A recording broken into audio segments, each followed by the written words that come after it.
this video, we're going to be discussing ETFs and index funds and kind of not necessarily what they are, but my opinions about them. A comment came in the other day and it basically discussed, someone commented, Big Durga asked, "Hi, I have been looking to get into investing. Would you be able to do a video on index funds? I've been told to start with index funds for long-term trading until I retire." Thank you for the question. This is definitely a topic I have a different point of view about than the average person on YouTube.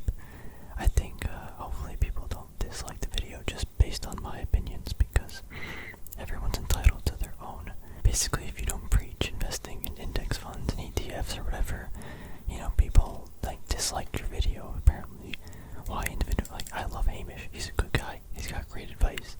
Why index funds are better than why individual stocks are better than index funds. Bruh, why are people disliking this? He gave clear evidence.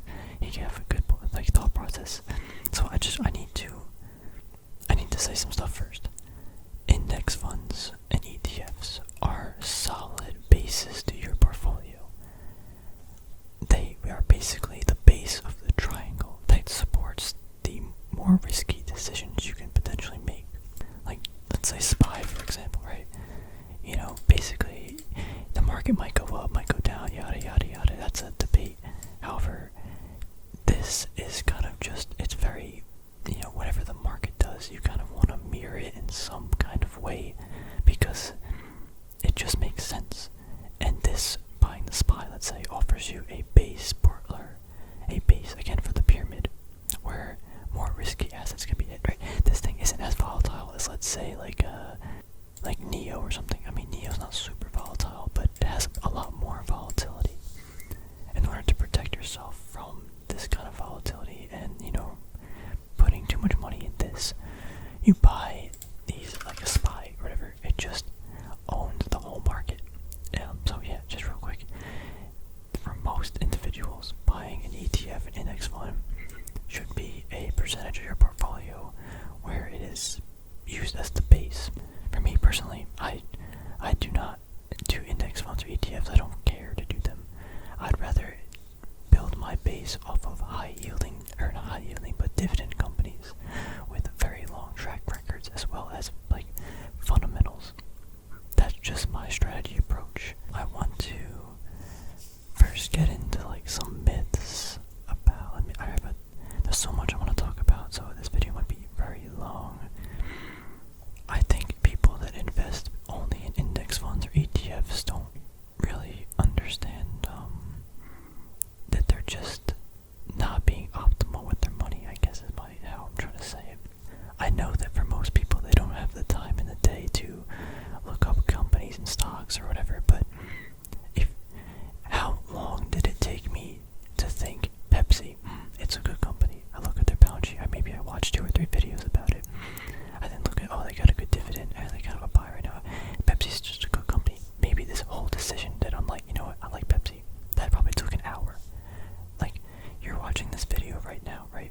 So you have some time in your day to listen to other people's opinions about certain topics and then probably form your own. So I understand there are a lot of people that are very busy. They literally don't have time to do this. But if you're watching my video now, you have found some time to gain more knowledge about something. If you're just buying the SPY, you're just accepting that whatever the market does, my portfolio is going to do, which could be fine for you, right? You could have X amount of return each year, but you might not, Again, if I buy the SPY and my whole portfolio is the SPY, I'm just accepting that I don't have any time to do anything, and I'm just, whatever the market wants to do is what I'm going to get in return. And for people like retail, especially me, right now, for me personally, I have time to look at the market and make better decisions, or at least do research and take that risk. And I want to, it's fun. I want to. Now that's gonna bring us into these comments.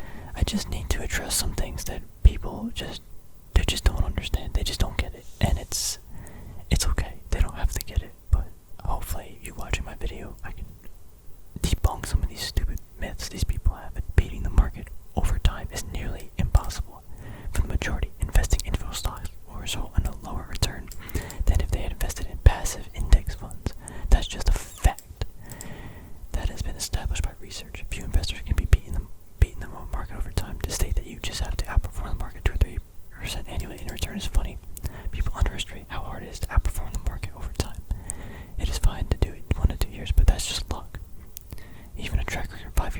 say much.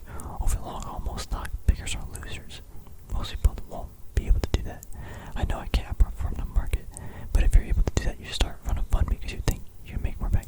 Bro, this is just such an ignorant comment. It's so stupid. Let me go to one other before I talk about this. There's no person who has beaten the market in 50 straight years. What are you talking about? First of all, you don't need to beat the market for 50 years. You can beat the market. Let's say you beat the market for 5 years in a row. Or even like out of 10 years, 5 of those years, you beat the market more. And you like basically maintain whatever the market did the other years. You are so far ahead. People always talk about compound interest, compound this and that. But when you talk about beating the market and how your percentages compound over time in stocks or whatever, people are like, no, you can't do that. But when people talk about dividend growth, oh, it's about compound. But then they fail to realize that the couple of years of compounded growth you get when you beat the market, like it's just interesting that people choose the information they want to, get across and then fail to neglect the other ones because it goes against their argument. You don't need to beat the market 50 years. If you beat the market for 5 or 10 years and you beat 5%, I'll say above it, like that's a good amount. Honestly, that's really good. You are so far ahead, and it doesn't require that much extra like studying and research. Yeah, you might get unlucky, you might get lucky, but that's the risk you take with the time that you put into trying to do a little bit better. This needs to be addressed too. Even if you're able to do that, you should start a fund because you can make more bank. No, you can't. There's a reason why hedge funds are getting their ass kicked right now. There's a reason why ETFs, index funds, are doing really well. It's because people don't want to put their money in a fund. Hedge funds, they're not doing too well. I mean, they are, but they're not at the same time. This comment too all sounds good in theory, but in reality, a beating market is consistently very difficult. Yeah, it is. It's very hard to do it year after year, but you don't have to. Who would want to do that anyway? Most actively managed funds aren't able to do this. Yes, they aren't able to do this. Do you want to know why? Not because they're not knowledgeable, not because they're not skilled in doing their craft, but because they're managing $10 to $50 billion. Do you know how hard it is to get a 10% return on that amount of money? You have to buy and sell and move around this stuff so much. We as retail people do not need to do this. Even if, let's say I got like $1 million to my name, that's an insane amount of money for an individual, but for the fund it's not even a percentage. It's literally not even a percentage of how much money they need to move. Me moving my portfolio of $1 million, 5% over the market is so much easier than moving whatever these managers have to move every year to get the same return. We're not even playing the same game. Stop with this nonsense comment that in 57, even he liked it. This is just stupid. The game is not the same that we are playing as actively big hedge fund managers, so we're not expected to get the same returns. It's just nonsense, and people on YouTube preach this stuff, and it's like a negative domino feedback loop or whatever, and then people just get in their heads and sorry, I'm going on a rant. Now, I kind of hope, again, index funds, ETFs have their place inside of a portfolio. But to say that you can't beat the market, don't listen to these buffoons who are uneducated, don't do any other outside research outside of basic YouTube videos that have 1 million views that talk about how index funds will make you a billionaire in the future or a millionaire in the future easily. I'm done with that rant. I'm sorry if I know it's ASMR and stuff, but it's just people's ignorance. Like, maybe I'm being ignorant because I think I'm gonna beat the market every year. I've never said that. I just said that I'm gonna try because I have the time. I find it fun. But yeah, I might not. I might lose all of my money. Who cares? It's my money. So, all right, let's. It's important to always know the ETF or the index funds mission. Right, you need to understand what it is you're buying. Like GLD, this is a current ETF I have in my portfolio. Every ETF is going to be different. I found that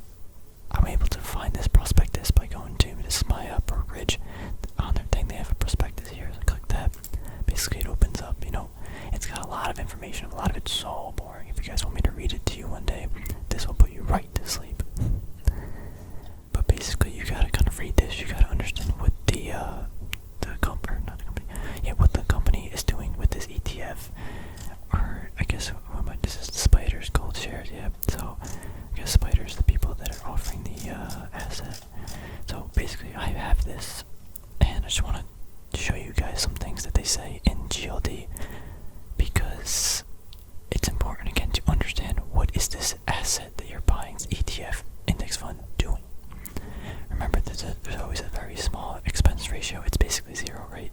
I would never buy. Here's the thing. SPY offers right now. The SPY offers a 1.85% dividend or yield, whatever. If you're buying that for the yield, bro, why would just buy Pepsi? It's 3% yield right now. Buy 3M, it's like 3.3. Why would you buy the SPY at a basically negative inflation? This is not beating inflation at all. At least 3% is kind of on average about beating inflation. Buying an index fund for the yield, and then you got an expense ratio on top of that. Just buy a dividend stock. If you're buying, I would buy the SPY to either trade it, because I have a theory about the market going up in X amount of times, in a time frame, or I would buy it just to have a base of my portfolio, but I would never buy an ETF for the yield. Getting back to gold, sorry, I keep getting sidetracked with, there's so much going on in my mind right now.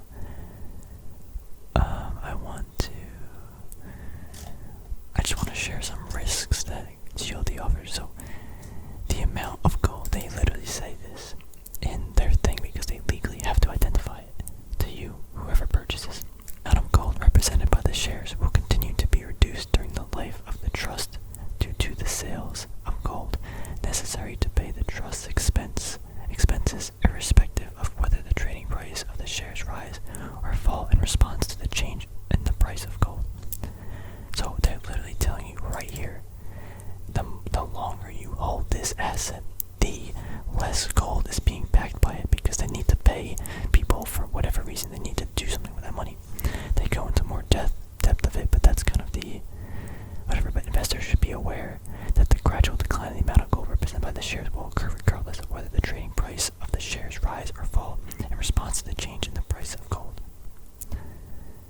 So that they showed on the 10K. If we want to look further, how much money is actually being taken out. It's like, is this amount of money something to be, scared of, that, it's taken out? That's why we could go to the 10K and see how much money this actually is. But at the end of the day, if you hold this asset, let's say for 1,000 years, there's a lot less gold in it than would be, at the start of buying it. So that means it literally went down in value. That's one thing to, take aware of. There was some other stuff. So this is another thing too. The sale of the trust gold to pay the expense at the time of low gold prices could adversely affect the value of the shares. The trustee sells gold held by the trust to pay trust expenses on an as-needed basis, irrespective of the current gold price. The trust is not actively managed, and no attempt will be made to buy or sell gold to protect against or to take advantage of price fluctuation in price of gold. Same thing with the selling. This to me it should be taken aware of, right? Let's go to a chart. GLD, let's go to a very big time frame. These are monthly time frame. So right now, what basically in the prospectus, they said they're gonna sell gold, when they have to. It doesn't matter the price. And back in 2011, they could have saw, or even now, they could see, hey, we're at a very high peak. Maybe we should take some gold off and try to pay for expenses now and future expenses. So, in case the gold price does fall, we will be able to, whatever. It's just something to keep in mind, that the visions should, or the reason that you're buying this asset, you have to understand what are they. And so I guess getting back to investing, is this something you kind of want to invest in? I don't want to harp on this too much, but it's just make sure you understand how the ETF or index fund operates and what are you actually buying and is it sustainable. One real quick example, is SQQ. Basically, this is ProShares Ultra Short ETF. Basically, for every if the SPY goes down 1%, this goes down 3%. I traded this a while ago. However, what I want to get at is, if this is a derivative ETF and you never invest in this, never. It's just dumb. But if you trade this or whatever, it's because it's based on derivatives. You have about 1 to 3 weeks to liquidate your position, or you're just gonna end up losing percentage points because of how it's traded. Make sure you understand what you're buying, and does it align with your goals. For me, investing in GLD, the reason why I'm in it now is because I saw that gold would be increasing in value. Do I see it as a 5 or 10 year investment? No, probably not. I'd rather just buy physical gold. That's probably all I'm going to say about that. to go about investing in their own way that they see fit. Me personally, I don't see a reason to buy an index fund. I'd rather have select companies that might be in, already index funds that I like. 3M, you got Pepsi, you got NEM, like gold miners. I don't see a reason to buy something that tracks an asset. Basically, I'd rather just buy the asset. There's also a different conversation I want to talk about, but about ETFs and just companies. But I would save that for a different video. I guess to wrap everything up, ETFs, index funds, they have their place in a portfolio, and this is going to be dependent on your risk tolerance as well as your time frame, and I guess reasons for investing. But to just buy an index fund because someone else said on YouTube or because you think it's the safest thing is kind of just dumb. Don't let people tell you that, you can never beat the market, blah blah blah. What? Hedge fund managers can't even do it. We're not playing the same game. We're operating in the same markets, but we don't have to move billions of dollars just to make clients and other people happy that we made X percentage in the market. If you beat the market 5 years, 6 years maybe, out of like 10, you are so far ahead of other people that just bought the market. And I get it. Most people don't have the time. Most people don't want to invest the energy. But you obviously found that investing in index funds and ETFs are a safe investment. I'm not saying you specifically who commented. I'm just saying to the viewer, you obviously found that you have time to watch videos. Why not, start learning about specific companies? They have a good growth outlook. Like, it's not that hard. And there's, again, so real quick, my portfolio is basically like 50% just, I guess right now I'm in a big trade, but it should be 50% good dividend, like aristocrats. There's some companies I want to add, like I would love to add like J&J, McDonald's. I really would like to add, stuff like that. Good, just to give it in good companies. McDonald's has got a lot of debt though, but that's not for this conversation. Okay, and then I have about 25% of it where I'm like, hey, I kind of think this is gonna happen. It's more volatile stuff that I think will appreciate in a certain time frame based on XYZ. Then I always have about 10 to 15% in cash, and the 5% I have where just like I'm gonna get in this super volatile thing. I think it's gonna rip up in like a day trade, let's say, I don't know, maybe like a week. Just as the pyramid goes up, you get to more risky assets, and as you go down, it's stable. And if you think investing in an ETF or index fund is better for your stability in that, then yeah, do it.